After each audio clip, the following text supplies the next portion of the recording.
Assalamualaikum warahmatullahi wabarakatuh. Untuk materi MPLS kali ini yaitu terkait dengan upaya pencegahan, penularan, dan penyebaran COVID-19. Yang pasti adik-adik sudah tahu semuanya bahwa sekarang itu virus coronavirus atau COVID-19 itu sedang merajalela, tidak hanya di Indonesia ya, tapi juga di seluruh negara di dunia. Tidak kebetulan, sebenarnya COVID itu pertama ada di Cina, yaitu di daerah Wuhan, itu sekitar bulan Desember tahun 2019. Kemudian menyebar dengan cepat dan akhirnya sampai ke Indonesia, yang mana ketika itu mulai bulan Maret 2020 Indonesia itu sudah mulai melaksanakan program PSBB atau pembatasan sosial berskala besar untuk mencegah penyebaran COVID-19 secara meluas. Jadi COVID-19 itu apa? Yang pasti adik-adik semua sudah tahu bahwa COVID-19 atau coronavirus itu kepanjangan dari Severe Acute Respiratory Syndrome Coronavirus atau SARS-CoV-2.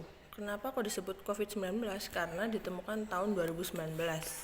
Ya, itu asal mulanya yang menyerang sistem pernafasan pada manusia.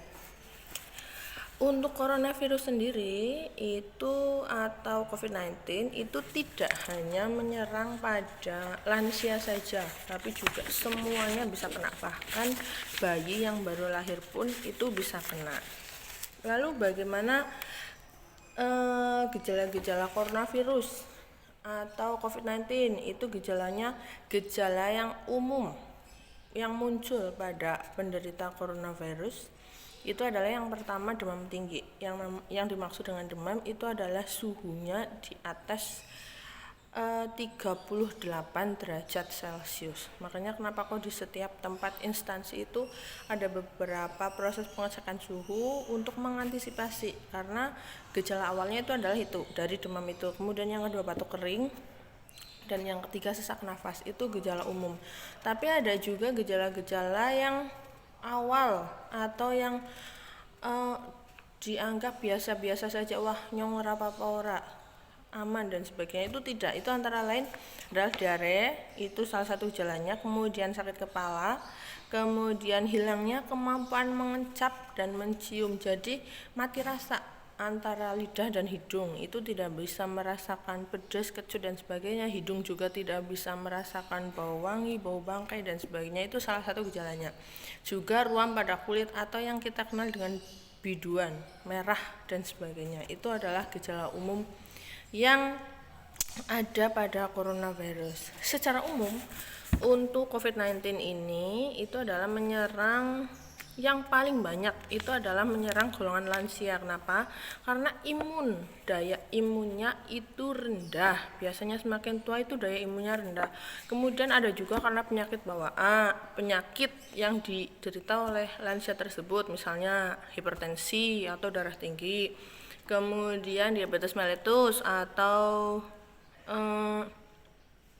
gula darah tinggi. Itu juga salah satu penyebab imun rendah. Makanya kenapa kok orang-orang lansia di masa-masa sekarang ini itu sebaiknya berada di rumah saja, karena paling rentan terkena COVID-19. Kemudian dari sisi jenis kelamin, itu berdasarkan data yang saya peroleh dari Halo Dokter, itu yang paling rentan itu adalah dari jenis kelamin itu adalah laki-laki. 60,1% itu menyerang ke laki-laki, sisanya itu baru ke perempuan. Tapi bukan berarti perempuan tidak bisa kena, itu tetap bisa kena kalau daya imunnya rendah. Bukan berarti seumuran kalian yang masih remaja itu tidak kena, itu tidak, bisa juga terkena, karena tergantung daya imun masing-masing. Daya imun itu diperoleh dari mana?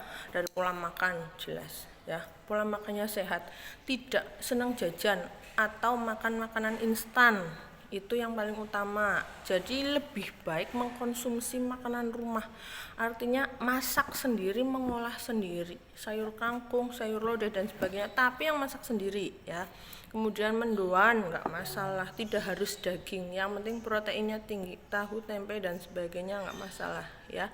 Itu kemudian jangan lupa yang paling penting itu adalah mengkonsumsi berbagai macam vitamin. Apa harus beli? Tidak. Vitamin itu bisa diperoleh dari berbagai macam buah. Tidak harus mahal. Yang penting buah yang ada di rumah. Di rumah adanya jambu, nanam jambu nggak apa-apa, makan jambu. Mangga nggak apa-apa. Tidak harus buah-buahan impor, jeruk. Tidak harus buah-buahan impor misalnya anggur, apel, pir dan sebagainya. Tidak. Yang penting buah, karena pada buah itu adalah makanan yang paling banyak mengandung vitamin ya. Kembali lagi ke coronavirus. Jadi kapan orang terkena coronavirus? Itu jika yang jelas kontak ya, kontak dengan penderita itu bisa menyebabkan COVID-19. Jadi kenapa kok di Indonesia itu dilakukan PSBB, pembatasan sosial berskala besar? Soalnya untuk mengantisipasi, meminimalisir orang-orang berinteraksi, ketemu satu dengan lain, nanti kemudian jadi berinteraksi dekat, nanti terkena virus. Itu mengantisipasi seperti itu, meminimalisir, karena tahu sendiri penduduk Indonesia itu 260 juta jiwa. Kalau kena semuanya bagaimana? Sekarang saja itu di daerah yang paling banyak, Jakarta, Surabaya, itu para tenaga medisnya sudah menjadi korban. Kalau tenaga medis semakin berkurang, otomatis nanti penanganannya juga tidak maksimal. Jadi yang paling penting sekarang kita sebagai warga negara Indonesia yang patuh, itu kita manut nurut, jangan ngeyel. Artinya semisal kalau ada pembatasan sosial berskala besar, ya manut nurut. Jadi loh ora apa-apa, nyong sehat iki, buktinya nyong ora apa-apa. Jangan seperti itu ya. Karena biasanya dari orang-orang seperti itu nanti malah akan terkena. Contoh nyata itu adalah Presiden Brasil yang dulu ngeyel, saya nggak mau pakai masker dan sebagainya, akhirnya positif. Dan sekarang seorang Donald Trump, penguasa Amerika Serikat pun akhirnya menggunakan masker yang dulunya ngeyel. Karena apa? Karena penyebaran COVID-19 itu cepat sekali, dan paling cepat itu pertama adalah menggunakan mukosa. Mukosa itu adanya di mata, hidung, dan mulut. Jadi kalau bagian-bagian itu terkena percikannya, itu akan gampang sekali terpapar COVID-19. Jadi kan lebih baik kita menghindari daripada terkena COVID-19, itu akan lebih aman. Kemudian cara pencegahan untuk penyebaran virus itu tidak hanya dari satu orang ke orang lain, interaksi jarak dekat saja itu tidak ya, tapi satu keluarga berinteraksi itu juga bisa terkena COVID-19. Jadi yang penting sekarang itu adalah hati-hati, ada beberapa prosedur yang harus dilalui. Yang biasa yang paling sering itu adalah penggunaan hand sanitizer. Hand sanitizer ini ya digunakan sesering mungkin. Kalau tidak hand sanitizer ya berarti cuci tangan menggunakan sabun sesering mungkin. Tidak hanya cuci tangan saja, hand sanitizer ya dipakai seperti biasa. Diusahakan semua bagian tangan itu terkena hand sanitizer. Kemudian jangan lupa kalau keluar rumah menggunakan masker. Itu wajib karena menutupi mukosa yang ada di hidung dan mulut ya. Itu dipakai, tidak hanya selempangan saja ya, tidak, tapi harus dipakai seperti ini, ditutup rapat ya, supaya kita terhindar terhindar dari COVID-19. Ini salah satu bentuk pencegahannya. Kemudian jaga jarak itu juga penting ya. Jaga jarak paling tidak 1 meter. Kalau berinteraksi dengan teman, jangan suka dekat-dekatan. Lah ora apa-apa, nyong ora apa-apa. Tidak, jangan menggunakan prinsip seperti itu. Ngeyel itu jangan ya. Kemudian kalau semisal sudah positif COVID-19 untuk mengetahui positif tidaknya itu yang pertama adalah dari rapid test. Rapid test itu ya, untuk mengetahui imun yang ada pada tubuh itu reaktif atau tidak reaktif. Kemudian yang kedua yaitu dengan cara swab test. Swab test itu diambil dari dahak manusia, jadi dari hidung, diambil dari hidung. Kemudian yang ketiga yaitu dengan CT scan atau rongsen, yaitu untuk mendeteksi infiltrat yang ada pada paru-paru manusia. Itu untuk mendiagnosa COVID-19. Kemudian cara pencegahannya itu yang tadi, selain menggunakan masker, hand sanitizer, cuci tangan sesering mungkin, kemudian penggunaan disinfektan. Jadi ini yang harus dibedakan antara hand sanitizer dan desinfektan. Jadi hand sanitizer itu khusus digunakan untuk bagian tubuh atau tangan, ya, terkena bagian tubuh itu nggak masalah. Tapi kalau desinfektan itu adalah digunakan pada benda-benda mati, bukan pada bagian tubuh. Jadi kalau semisal mau keluar masuk suatu ruangan, disemprot dulu. Tapi kalau mengenai bagian tubuh itu keliru. Tapi kalau baju itu nggak masalah, motor nggak masalah. Yang penting bukan benda mati, karena panas mengandung klorin itu biasanya untuk desinfektan. Kemudian meningkatkan daya tahan tubuh itu tadi dari pola makan, dan jangan lupa jaga kebersihan rumah. Itu yang paling penting. Yang biasanya males ngepel itu ya sekarang sesering mungkin, karena di cairan pembersih lantai itu juga sudah mengandung desinfektan, otomatis kuman-kuman itu akan mati. Kemudian yang jelas menghindari diri dari kerumunan. Sudah era new normal, nyong bebas mari mall dan sebagainya, tidak, ya. Tidak seperti itu.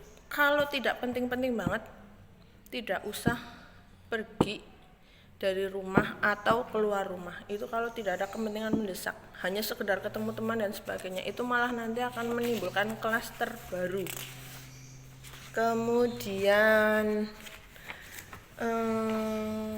untuk yang selanjutnya, kondisi langsung yang harus segera melaksanakan rapid itu biasanya adalah orang-orang yang sering berkomunikasi dengan dunia kesehatan. Itu harus sesering mungkin di rapid. Perawat, dokter, petugas kebersihan, administrasi, pasien yang sering ke dokter atau yang tidak bisa dihindarkan dari dokter, misalnya orang yang mau melahirkan itu kan tidak bisa ditunda nanti dan sebagainya, itu harus segera di rapid supaya mengetahui reaktif atau tidak, ya. Jadi begitu sekilas tentang COVID-19, yang jelas adik-adik semua sudah paham, sudah tahu, karena sudah hampir berapa bulan, dari Maret, April, Mei, Juni, Juli, sudah hampir 5 bulan kita melaksanakan PSBB. Jadi saya yakin adik-adik semua sudah tahu terkait dengan COVID-19. Jadi untuk sekarang yang paling penting itu adalah jangan ngeyel, kemudian menggunakan hand sanitizer sering mungkin, cuci tangan dengan sabun sering mungkin, kemudian menggunakan masker jika keluar dari ruangan, karena maskerku melindungimu, maskermu melindungiku. Ya, itu dari saya terkait dengan materi COVID-19.